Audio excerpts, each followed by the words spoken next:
It is a quiet evening inside the Bonner County Jail in Idaho. The corridor hums with the sound of fluorescent lights, the air still and heavy with the scent of bleach and metal. Behind 2 layers of reinforced glass sits a young man, smiling as if he has not yet realized what 12 years in federal prison truly means. His name is Nate Norman, a 21-year-old high school dropout who once worked at a Pizza Hut. If you saw him on the street, you might think he was just another small-town kid caught in the wrong place at the wrong time. Yet the truth is much stranger.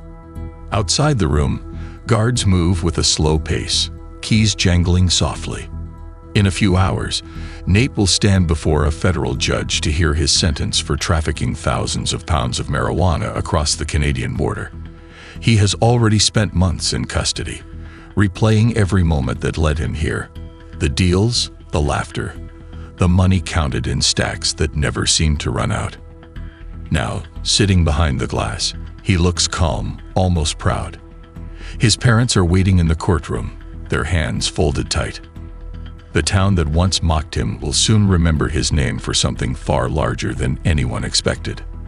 This is the story of how a 19-year-old boy from Idaho built a $32 million empire, and how quickly it all fell apart. Long before the courtroom and the headlines, Nate Norman was just another restless teenager in Cordalin, Idaho, a quiet resort town framed by forests and lakes. He lived in a small, run-down house near the cemetery, the kind of place where ambition felt like a foreign word. Most nights, he stayed in, sharing cheap beer or joints with friends, trying to imagine a way out of the sameness that wrapped around his life. One of those nights, sitting beside his friend Topher Clark, an older outdoorsperson with a calm, watchful presence, Nate came up with what he later called the idea. The two were high, laughing, lost in the slow haze of the moment, when something ordinary shifted into something bold. Nate realized that an hour north, across the border in British Columbia, marijuana was not only stronger but far cheaper. He thought about the people in town who paid 10 times the price for the same product, and for a brief second, everything seemed simple. He turned to Topher with a quiet certainty, the kind that only comes from a half-formed idea and a complete sense of confidence, and told him he was cool, asking if Topher was too. When Topher smiled and said he tried to be, Nate leaned back, his eyes glinting with a spark that felt almost electric, and said with calm conviction that he had a plan. What began as a conversation in a smoke-filled room would soon evolve into a business built on the oldest rule in economics: buy low, sell high, and eliminate the middleman.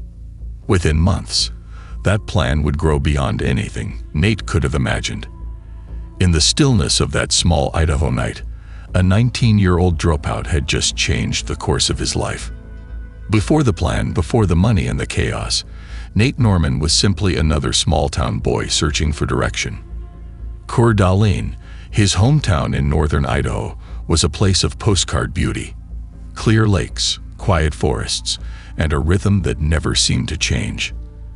Tourists came and went with the summer sun, but for locals like Nate, life often felt like a waiting room with no clock on the wall. He dropped out of high school at a young age, convinced that classrooms had nothing left to offer him. His jobs were small and temporary, delivering pizzas, washing dishes, scraping together enough to fill the tank of his beat-up car. Those who knew him remember his smile first. It was open, eager, and just a little uncertain, the smile of someone desperate to be liked. His friends teased him for being short and round-faced, calling him the Keebler elf. He laughed along, pretending the joke didn't sting. Deep down, Nate wanted to matter. He wanted to prove that he could be more than a joke or a name passed around a room. When he met Topher Clark, a man older than he found direction. Topher was different. He was rugged, calm, someone who had lived a little and carried it quietly. Nate looked up to him, not as an equal but as an anchor. Together they began spending long evenings talking about hunting, money, and the strange possibilities life seemed to offer when you stopped following rules. Nate was not driven by greed or anger. He was driven by curiosity, by the thought that maybe life didn't have to be as small as everyone said.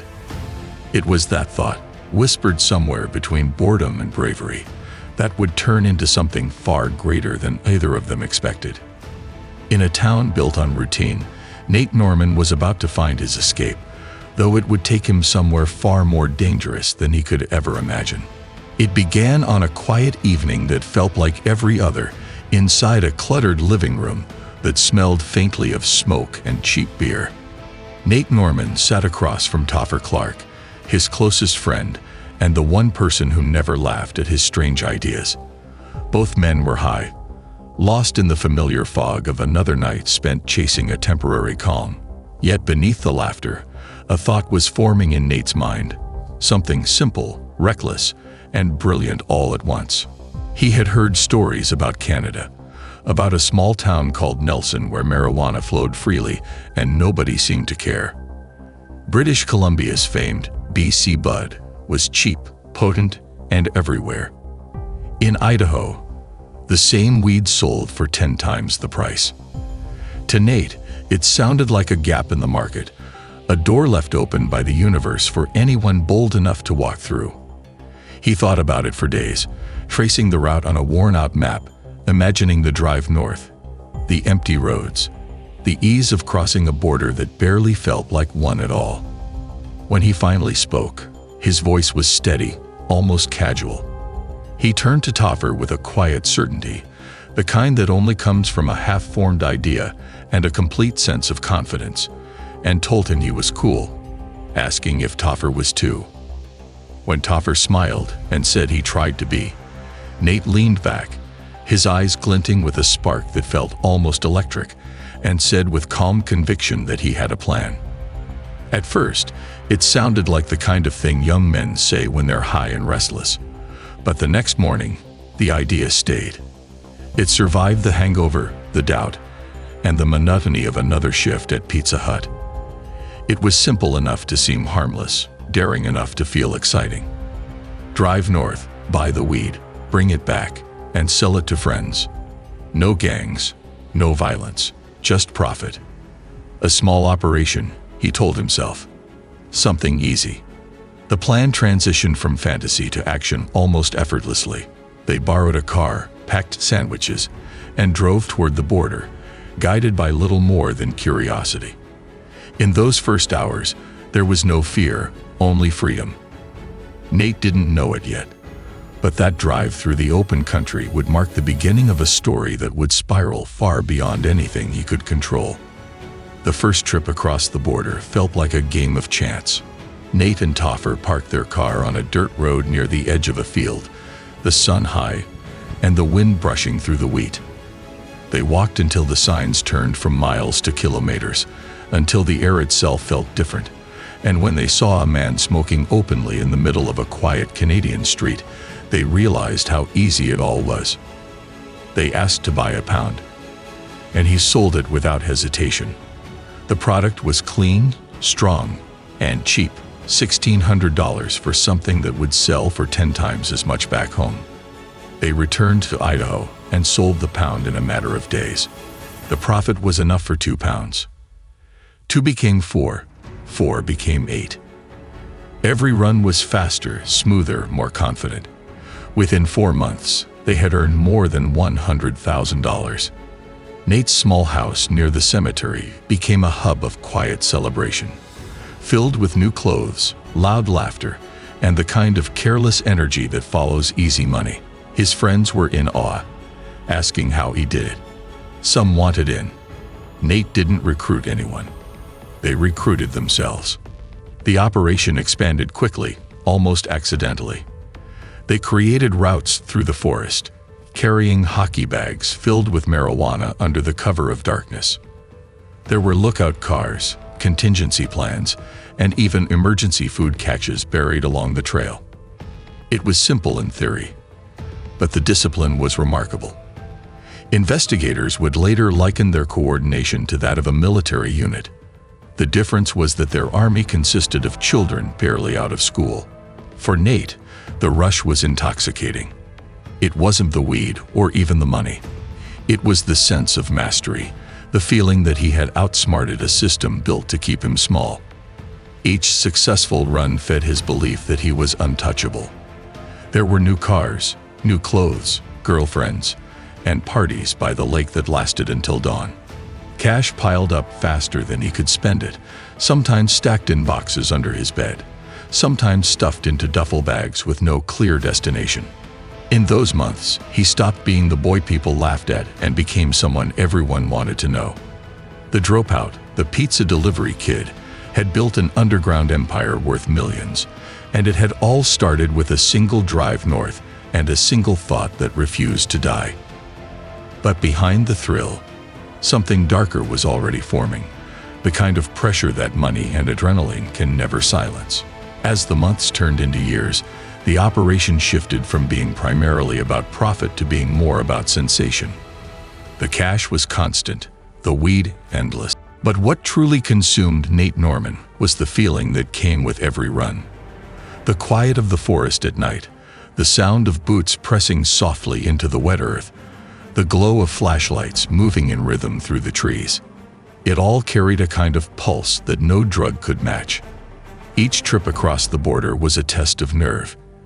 And with every success, the fear of being caught gradually faded. He once said that it wasn't the drug that was addictive, and it wasn't the money either. It was the rush. The rush of moving through the dark, knowing that a single misstep could end everything, but pressing forward anyway. The rush of outsmarting border patrols, of watching the world sleep while he walked beneath it carrying a fortune on his back. That feeling was his escape, his identity, and his undoing. At the time, America was undergoing a shift. Marijuana was still illegal, but the culture was changing. Magazines glorified the plant, artists sang about it, and television made fun of it. To Nate, it felt harmless, a victimless trade that filled pockets and made people smile. He didn't see the consequences yet. To him, it was entrepreneurship in its purest form, a small rebellion dressed as a business. The more money he made, the more he tried to disappear behind it. He bought toys, cars, and expensive dinners that blurred together. There were parties by the lake, nights that stretched into mornings, and a growing sense that he was no longer living in everyday life. His friends called him lucky, but luck had nothing to do with it. Nate had built something he didn't fully understand, and now it was controlling him. He began taking on bigger risks, including larger shipments, new routes, and more people involved.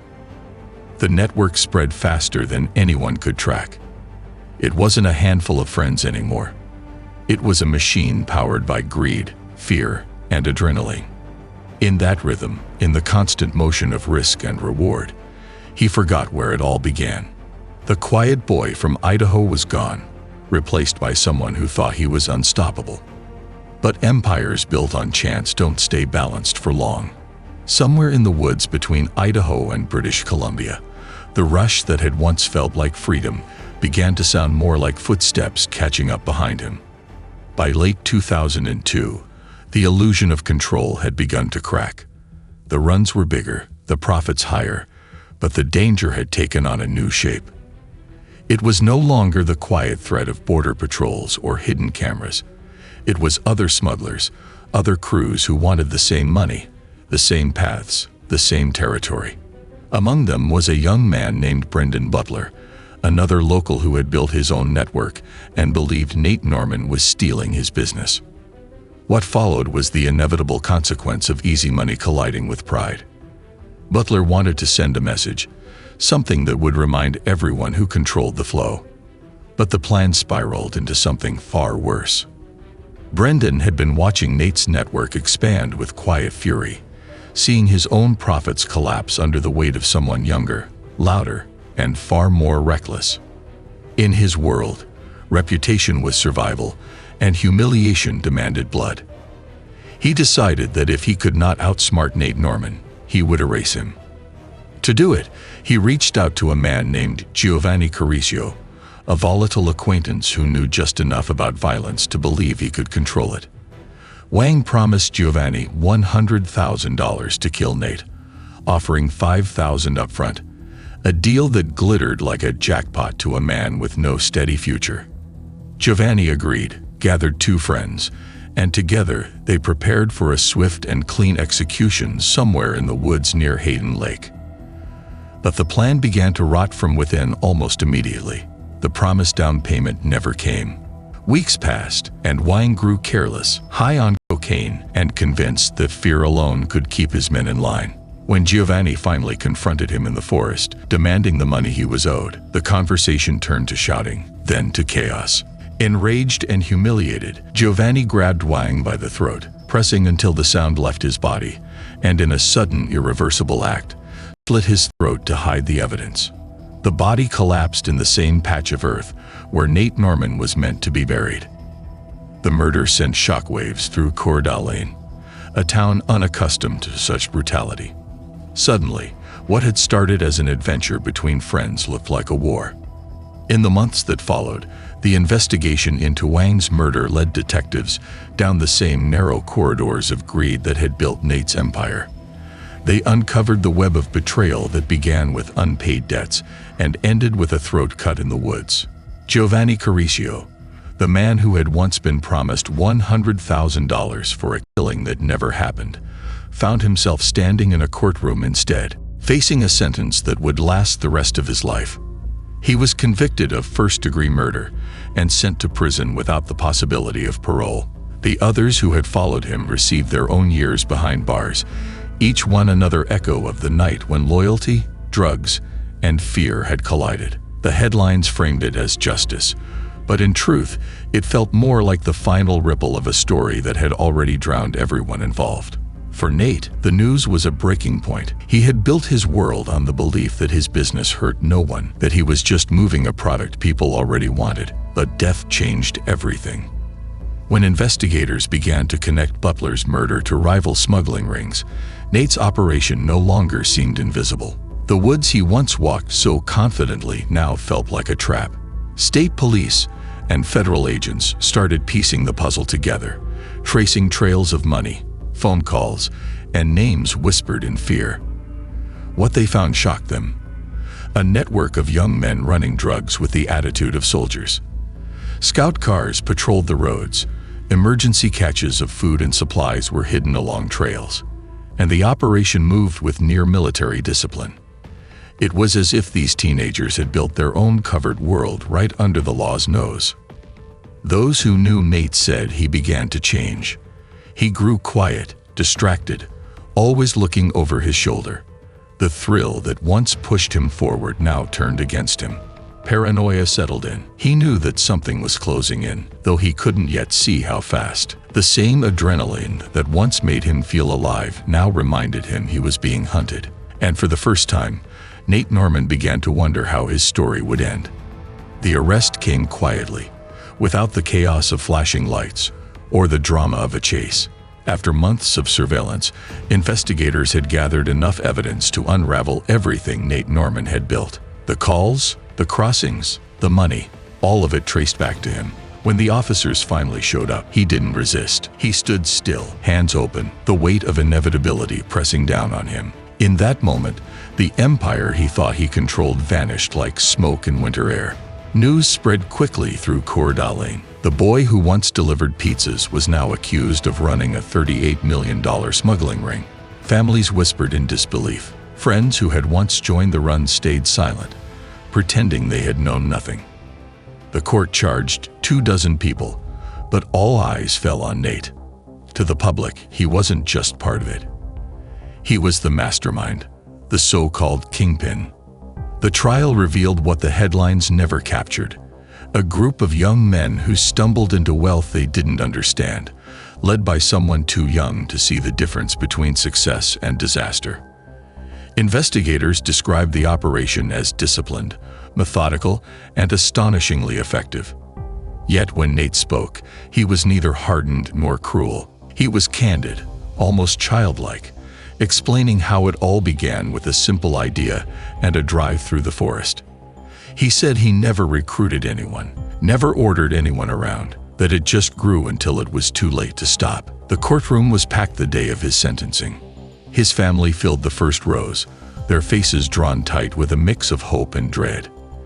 When Judge Edward Lodge read the words, silence fell for 12 years before the sound of muffled sobs and disbelief rippled through the room. Behind the glass of the holding room later that evening, Nate smiled again, a quiet, defeated smile that seemed to carry both guilt and relief. He had spent nearly 2 years believing he could outrun consequences, but now there was nowhere left to go. The parties, the money, everything had led here. For the first time since he was 19, Nate Norman sat still. The story that once moved at the speed of risk had finally come to a halt. In the weeks that followed his sentencing, the noise around Nate Norman's name slowly faded. The news cameras left, the headlines cooled, and what remained was a young man sitting in a cell, alone with his thoughts. The silence was foreign to him. For years, his world had been filled with motion, engines running through the night, voices whispering plans, guiding every decision.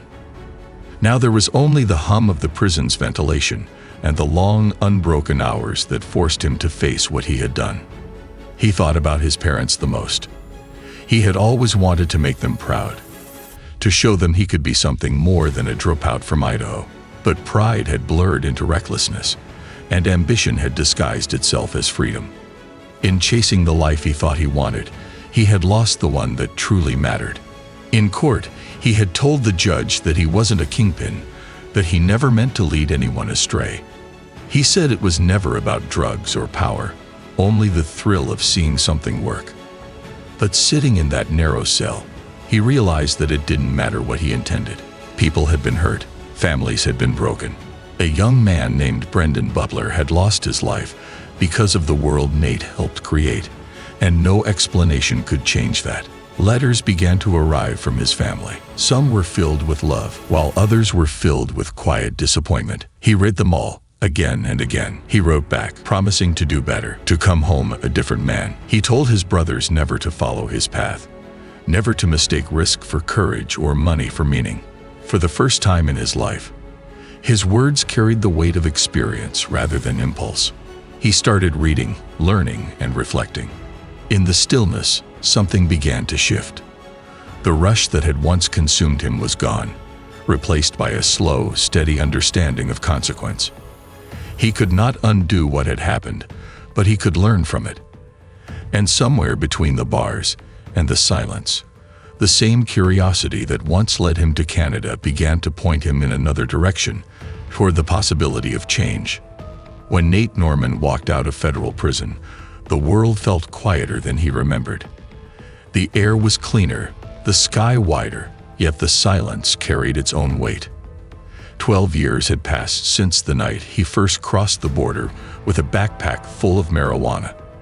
The empire was gone, the money vanished, and the friends who once celebrated with him had scattered. The fortune that had once defined Nate Norman's life vanished almost as quickly as it had appeared. Federal agents seized his homes, cars, jewelry, and bank accounts, while the IRS traced every payment, every hidden stash, until nothing remained but debt and paper trails. What the government didn't confiscate had already been burned away in a haze of parties, luxury, and impulsive generosity. Boats, Escalades, diamond watches, and cash-stuffed safes became evidence bags and auction lots. By the time Nate walked out of prison, the $32 million that had once made him untouchable had dissolved into a story, a reminder that money earned quickly has a way of disappearing just as fast. What remained was the man who had lived through it all, standing at the edge of a new life, with no certainty about where to begin. He returned to Idaho, not to reclaim what he'd lost, but to understand it. The town that had once whispered his name now watched in silence. Some saw him as a warning, while others saw him as a story that had already been told. But Nate carried something most of them didn't expect: perspective. Prison had stripped him of illusion, and in its place, it had left a simple truth: that change doesn't arrive with time. It comes with intention. He began speaking to small groups, telling his story without excuses. He talked about the adrenaline that once ruled his life, about the illusion of control, and about the moment he realized that easy money always takes something back. His voice was steady, not proud, not ashamed, just honest. He told them that the rush fades, but the consequences stay, that the choices made in youth can echo for years after the thrill is gone. In time, Nate found work again. Not in the shadows or in the business of shortcuts, but in something tangible, something he could build with his hands. He started a heating company, which was initially small, but it then grew steadily. He married, had children, and began to live the kind of life he once thought was too simple to matter. On social media, he described himself as a believer, a husband, a father, and a coach. The same energy that once drove him into danger now pushed him toward purpose. He began writing too, working on a book he called Chemicalization, an attempt to capture what happens when ambition turns toxic, and how a person can turn it back into something human again.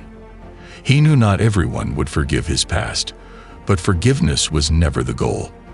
He wanted to show that redemption is not about erasing history, but about learning how to live with it.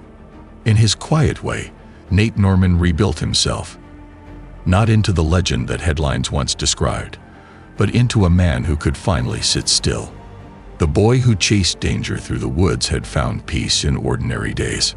Today, Nate Norman's story sits somewhere between legend and warning. For those who knew him, it is difficult to separate the boy who once smiled behind the counter at Pizza Hut from the man who stood in a federal courtroom and heard a 12-year sentence read aloud. His name carries both the spark of reckless invention and the shadow of what followed. In a way, it captures something larger about youth itself. How quickly a moment of confidence can turn into a lifetime of consequence. The film Kid Cannabis retold his story years later, turning fact into fiction and tragedy into entertainment. For some, it made him infamous, another outlaw cast in the shape of curiosity and greed.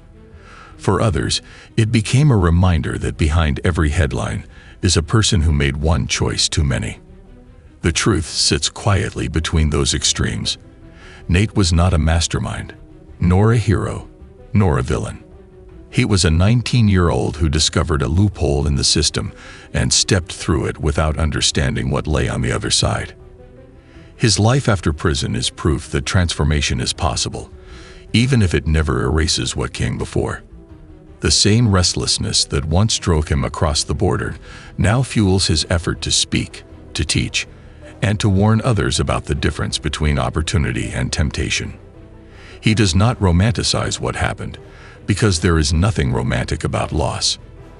But in telling his story, he has given it a second meaning, not as an excuse, but as a lesson. Every choice leaves a mark. Some fade with time, others last a lifetime. Nate Norman's journey from small-town dropout to multi-million-dollar trafficker, and finally to the quiet rhythm of redemption, is a reminder that the cost of easy success is rarely seen until it is too late. The boy who once thought he could outrun consequence now lives as a man who understands its weight.